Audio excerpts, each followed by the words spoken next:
Mga masters, okay lang po bang wag niyong skip ang mga ads sa aking mga videos? Salamat po talaga mga masters sa solid na pagsuporta po sa akin. Yon, what's up mga masters? Nandito na naman tayo sa panibagong araw, panibagong kabanata na naman ang pagsasama-samahan natin ngayon guys. Magandang gabi mga masters, bali ngayon po ay 4 na videos po ma-upload ko po sa aking YouTube channel. Tama nga mga masters, 4 na videos nga po ang ma-upload ko po.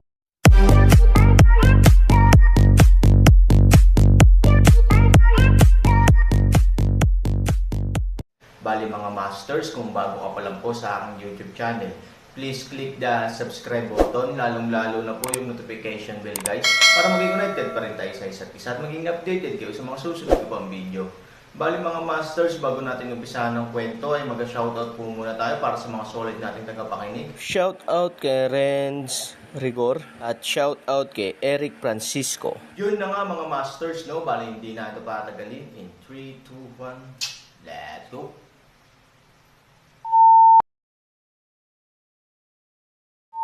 Kabanata 2091-2095. Nang makita si Tian Linger na papalapit sa kanya, magaling si Tian Changsheng sa paghusga sa sitwasyon. Sumigaw siya kay Aaron, Master, matanda na ako, may puso ka pa bang makita akong pinahihirapan? Aaron liwanag ng ngiti, ito lumang urchin ay pa rin ang orihinal na pares ng hindi seryosong hitsura, ang Panginoon ng Langit, hindi ang dignidad ng mga matatanda, hindi sa banggitin ang isang linya ng diwa ng pamilya Master.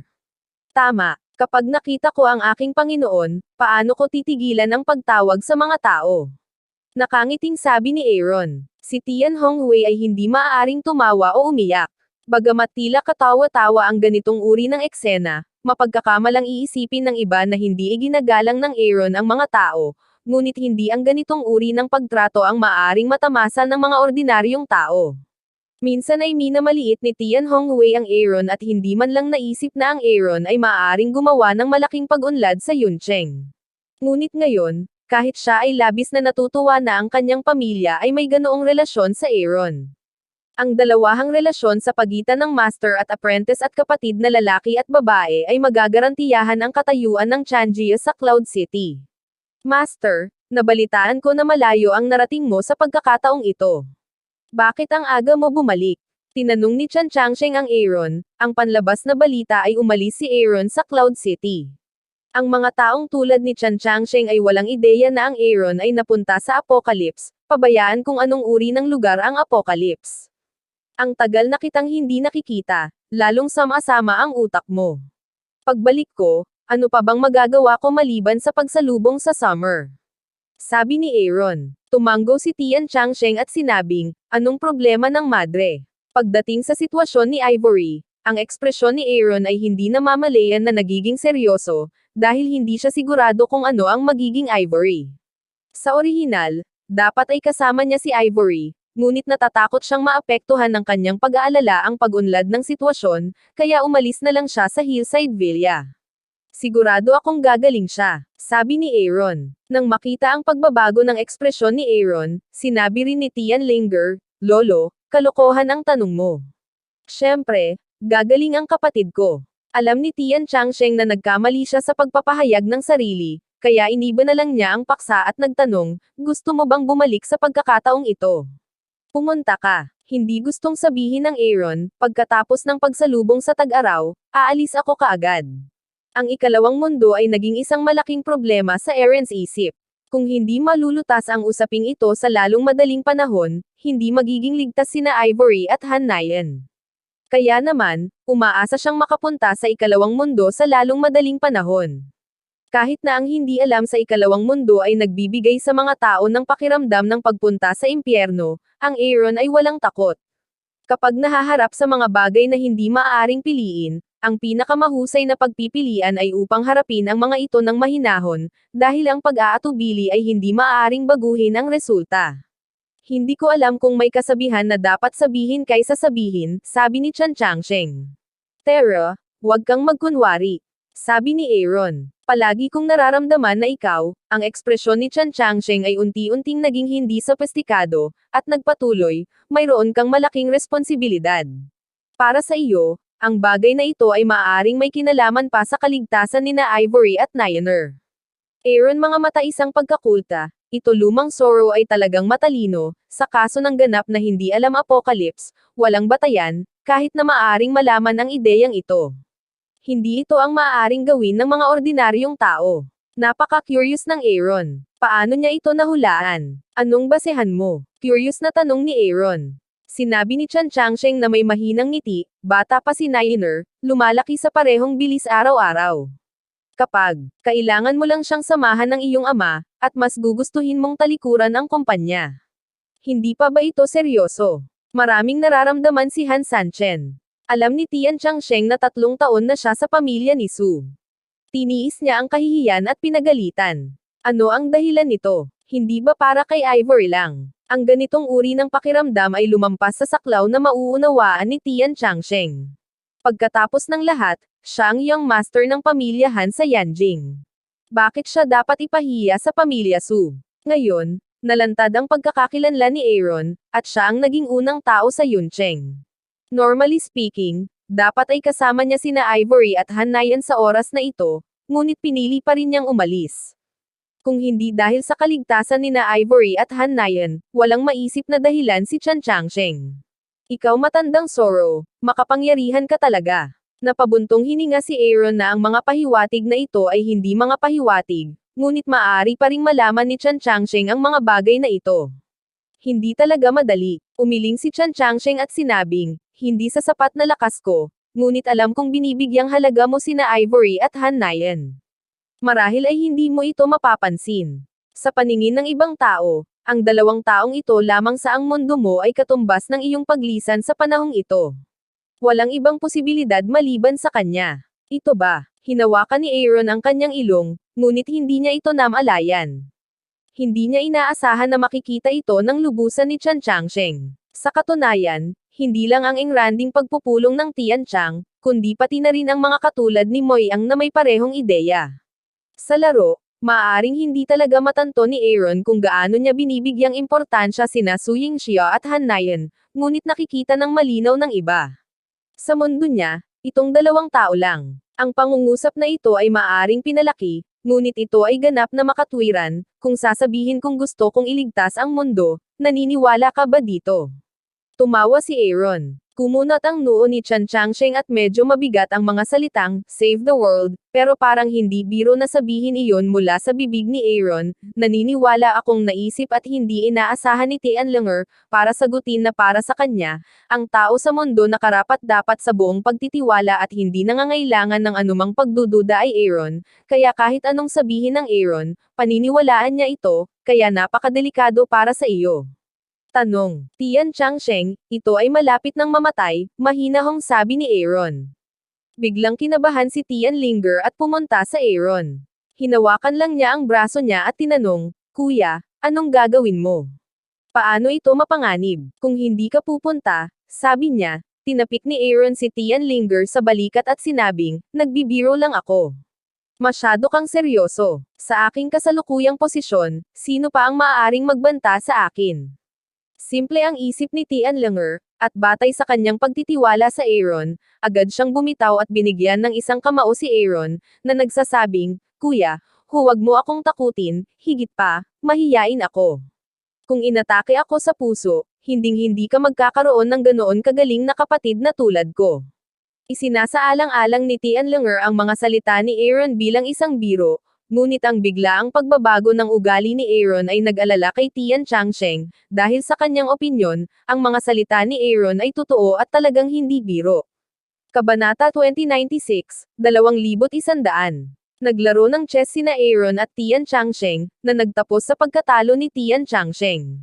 Pagkaalis ni Aaron sa Chanji Avila, tinawag ni Chan Changsheng si Tian Hongwei sa kanyang pag-aaral.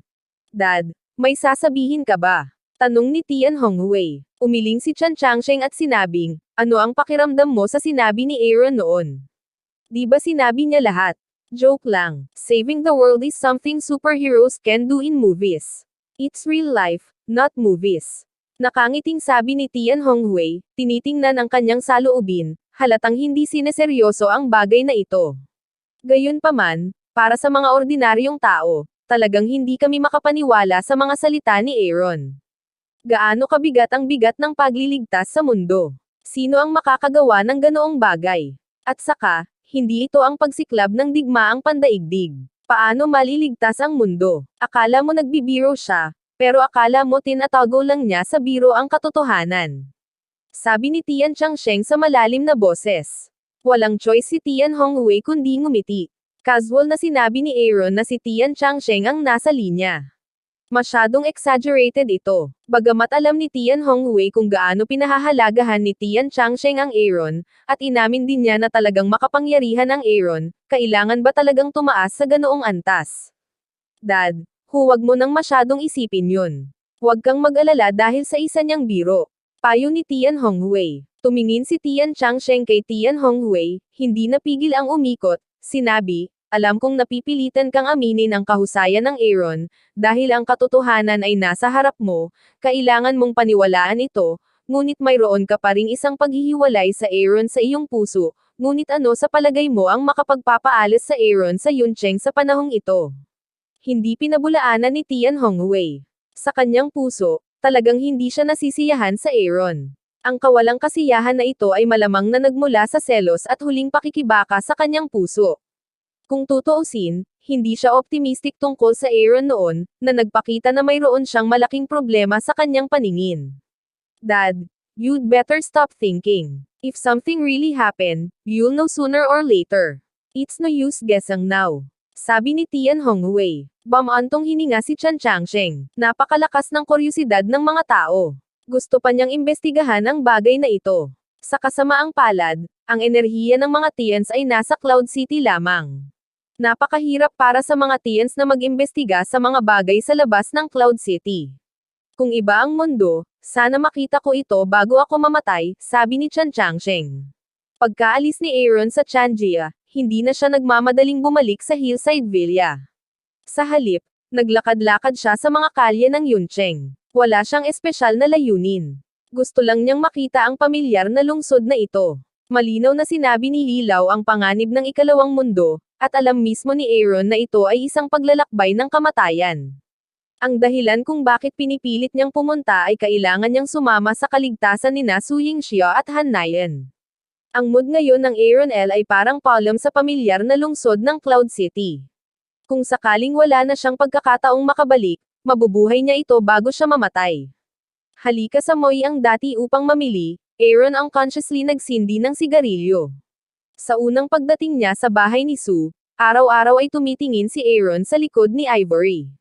Sa panahong ito, napakaraming pangalan ng Aaron sa Yuncheng. Gayunpaman, naramdaman ni Aaron na siya ay napakapurol at masaya. Pagkatapos magsigarilyo, itinapon lang ni Han Sanchen ang dulo ng sigarilyo, pagkatapos ay narinig ang boses ng isang pamilyar na babae, "It's a fine to throw cigarette ends everywhere." Responsibilidad ng lahat na pangalagaan mabuti ang kalusugan ng lungsod. Namamangha si Aaron habang papalapit sa kanya ang babae, pinulot ang dulo ng sigarilyo at muling itinapon sa malapit na basurahan. Anong problema? Hindi mo ba inaasa? Inaasahan na babalik ako. Lumakad muli si Chi Yian sa Aaron at direktang tumingin sa mga mata ni Aaron. I didn't expect that. Kailan ka pa bumalik? Naghihinalang tanong ni Han Sanchen. Hindi inaasahan na makikita niya si Chi Yian sa Yuncheng. At saka, baka matagal na niya itong sinusundan. Hindi ito namalayan ni Han Sanchen. Tila masyado siyang nasangkot sa pag-alala sa nakaraan. Kung may pumatay sa kanya sa oras na ito, walang pagkakataon si Han Sanchen na lumaban. Hindi nagsalita si Chi Yian, ngunit diretso sa mga bisig ni Aaron. Huwag kang gagalaw. Hayaan mo akong samandal, sabi ni Chi Yian. Ang Aaron ay nakatayo sa parehong lugar bilang isang stake, at halos maramdaman nila ang tibok ng puso ng isa't isa. Sa sobrang static sa loob ng 5 minuto, inilabas ni Chi Yian ang Aaron.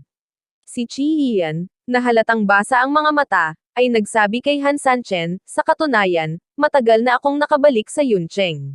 Gusto ko siyang makita, ngunit hindi ko alam kung paano siya haharapin. Ang tinatawag na, siya, ni Chi Yian ay natural na si Ivory. Kung tutuusin, pinakilos ni Nangang Bo lang ang mga sikat na doktor sa buong mundo. Malalaman ni Chi Yian ang gayong malaking labanan ng walang sinasadyang pagsisiyasat. Bakit? Malinaw na sinabi ni Aaron. I betrayed our best friend. 9 love ako sa asawa niya. Do you think I can face her calmly? Sabi ni Chi Ian na nakagat ang labi. Kaya diretsyong pagganap, Aaron sa Chi Ian nakaranas ng hindi mabilang na beses, Chi Ian ay hindi kailanman itatago ang kanyang damdamin sa harap niya. Gayunpaman, ang bawat pagtanggi ng Aaron ay napakasaya rin, at sa pagkakataong ito ay walang pagbubukod, ngayong alam mong mali ka, may pagkakataon pa ring bumalik. Sabi ni Aaron. Biglang napaluha si Chi Ian, umiling-iling na parang kalansing, at sinabing, ayoko nang bumalik. Bakit gusto kong tumalikod? Gusto lang kita. Hindi ko makontrol kung gaano kita kagusto. Paano mo gustong bumalik ako? Huminga ng malalim si Aaron, pagkatapos ay tumalsik, sinabi, hindi ba mahalaga ang damdamin ng mga kaibigan? Mahalaga ito. Walang pag-aalinlangan na sinabi ni Chi Ian sa kanyang puso, pare-parehong mahalaga na magustuhan ang pagkakaibigan nina Aaron at Ivory, ngunit ang dalawang damdaming ito ay hindi maaaring magsama, na siyang pinakamasakit na lugar para sa kanya.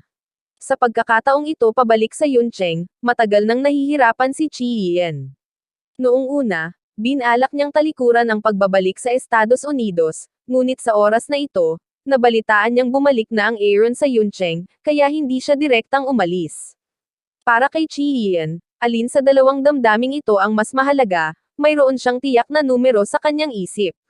Sa kasamaang palad, ang kanyang pinili ay hindi makakakuha ng anumang feedback mula sa Aaron, sinabi ko sa iyo ng maraming beses na imposible sa pagitan mo at sa akin. Hindi na maalala ni Aaron kung ilang beses niyang sinabi iyon. Yun na nga mga masters, no? Bali panibagong kabanata na naman yung natapos natin ngayong gabi. Muli, maraming salamat po talaga sa walang sawang suporta po sa aking YouTube channel na talagang inaabangan niyo po ang bawat upload ko po. Bali mga masters, magkita-kita ulit po tayo bukas ng gabi at ngayon po ay magpapaalam po muna tayo. Bali mga masters, bye-bye!